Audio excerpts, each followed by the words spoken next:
November 1 കെയ്റോയിൽ grand Egyptian pyramid കാഴ്ചക്കാർക്കായി തുറന്നു. മ്യൂസിയത്തിലെ പ്രധാന ആകർഷണങ്ങളിൽ ലോകം കാത്തിരുന്ന 2 പ്രദർശനങ്ങളുണ്ട്. 80 ടണ്ണിലധികം ഭാരമുള്ള റാമസസ് രണ്ടാമന്റെ കൂറ്റൻ പ്രതിമയും ഈജിപ്ഷ്യൻ ഫറോവയായിരുന്ന തൂത്തൻഖാമന്റെ ശവകുടീരത്തിലെ അമൂല്യ നിധികളും. ആദ്യമായാണ് ഇത് ലോകം കാണുന്നത്. തൂത്തൻഖാമന്റെ സ്വർണ്ണ മുഖംമൂടി, സിംഹാസനം, രഥങ്ങൾ എന്നിവടക്കം 3300 വർഷം പഴക്കമുള്ള അദ്ദേഹത്തിന്റെ 5000-ഓളം വരുന്ന വസ്തുക്കൾ മ്യൂസിയത്തിലെത്തുന്നവർക്ക് കാണാം. തൂത്തൻഖാമന്റെ കല്ലറയിൽ ഇനി ഒന്നും രഹസ്യമായി സൂക്ഷിക്കുന്നില്ലെന്നും എല്ലാം പ്രദർശിപ്പിക്കുന്നുവെന്നുമാണ് മ്യൂസിയം അധികൃതർ പറയുന്നത്. ഇതോടെ നൂറ്റാണ്ടുകൾ പഴക്കമുള്ള ശാപവചനങ്ങളും ശാസ്ത്രത്തിന് പോലും മറുപടിയില്ലാത്ത മരണവും വീണ്ടും ചോദ്യചിഹ്നമായി ഉയരുകയാണ്.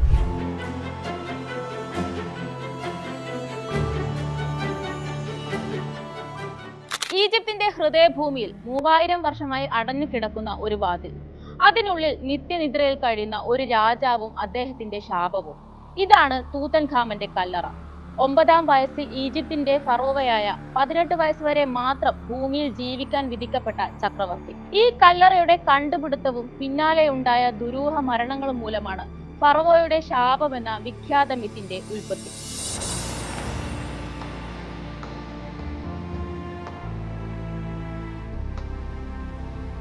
1922 നവംബർ 4 ലക്സോറിനടുത്തുള്ള വാലി ഓഫ് ദ കിങ്സ് എന്ന രാജാക്കന്മാരുടെ താഴ്വര.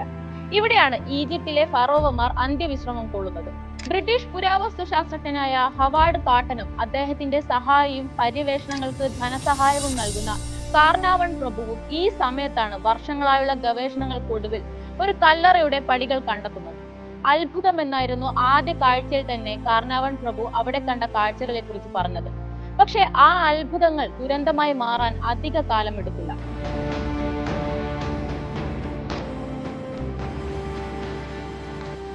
യഥാർത്ഥത്തിൽ ആ കല്ലറയ്ക്കുള്ളിൽ കാർനാവൺ പ്രഭു സാക്ഷിയായത് അന്ന് വരെ കാണാത്ത കാഴ്ചകൾക്കും അത്ഭുതങ്ങൾക്കുമായിരുന്നു. സ്വർണ്ണാഭരണങ്ങളും മാലകളും കിരീടങ്ങളും ഒപ്പം സ്വർണ്ണ ശവപ്പെട്ടിക്കുള്ളിൽ സൂക്ഷിച്ച മമ്മിഫൈ ചെയ്ത ഒരു മൃതശരീരവും. അതായിരുന്നു തൂത്തൻഖാമന്റെ കല്ലറ.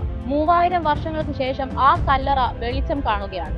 താൻ തുറന്നത് സ്വന്തം മരണത്തിന്റെ വാതിലാണെന്ന കാര്യം അപ്പോൾ കാർനാവൺ പ്രഭു തിരിച്ചറിഞ്ഞിരുന്നില്ല.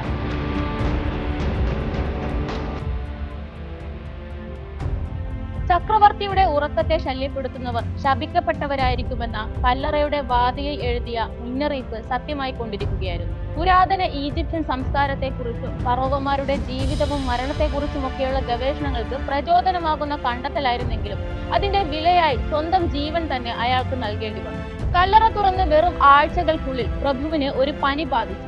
ആ പനി അദ്ദേഹത്തിന്റെ മരണത്തിലായിരുന്നു അവസാനിച്ചത്. അതൊരു സാധാരണ പനി ആയിരുന്നില്ലെന്നാണ് ഈജിപ്തുകാരും ഗവേഷകരിൽ ചിലരും വിശ്വസിച്ചിരുന്നത്. തൂത്തൻഖാമന്റെ കല്ലറയിൽ ഗവേഷണം തുടരുന്ന സമയത്ത് പ്രഭുവിന്റെ കവിളിൽ ഒരു കൊതുക് കുത്തിയിരുന്നു. ഒരു കൊതുക് കടിയൊക്കെ ആരാണ് കണക്കിലെടുക്കുക? ദിവസങ്ങൾക്ക് ശേഷം ഷേവ് ചെയ്യുന്നതിനിടയിൽ കൊതുക് കടിച്ച ആ പാട് റേസർ കൊണ്ട് മുറിഞ്ഞു.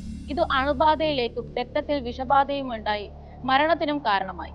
1923 ഏപ്രിൽ 5-നാണ് കാർനാവൺ പ്രഭു കെയ്റോയിൽ വെച്ച് മരണപ്പെടുന്നത്. തൂത്തൻഖാമന്റെ ടോംബ് തുറന്ന് വെറും മാസങ്ങൾക്കുള്ളിൽ. കാർനാവൺ പ്രഭു മരിക്കുന്ന അതേ സമയത്ത് തന്നെ വൈദ്യുതി മുടങ്ങി കെയ്റോ മുഴുവൻ ഇരുട്ടിലായി. ഇംഗ്ലണ്ടിലെ പ്രഭുവിന്റെ വസതിയിലെ നായ്ക്കളും ഭയാനകമാം വിധം കുരച്ചു ചത്തു. ഈ യാദൃശ്ചികതകളെല്ലാം ഈജിപ്തിനെയും ഇംഗ്ലണ്ടിനെയും ഒരുപോലെ വിറപ്പിച്ചു. ഫറോവമാരുടെ ശാപത്തിന് കാർനാവൺ പ്രഭു ഇരയായെന്ന് പ്രചരിച്ചു. അന്നത്തെ പത്രങ്ങളിൽ വന്ന പ്രഭുവിന്റെ മരണ വാർത്തയുടെ തലക്കെട്ട് പോലും ആ രീതിയിലായിരുന്നു. തൂത്തൻഖാമന്റെ ടോംബിൽ കാർനാവൺ പ്രഭുവിനും കാർട്ടറിനും ഒപ്പം ജോലി ചെയ്ത ചിലർ അപകടത്തിലും ആത്മഹത്യയിലും മരണപ്പെട്ടതോടെ ഫറോവയുടെ ശാപം എന്നത് ഒരു പൂർണ്ണമായ മിസ്റ്ററിയായി മാറി.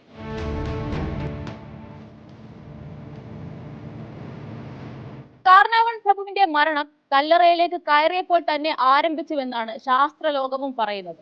പക്ഷെ അത് മാധ്യമങ്ങൾ പ്രചരിപ്പിച്ചതുപോലെ ശാപമോ പ്രേതമോ ഒന്നുമല്ല.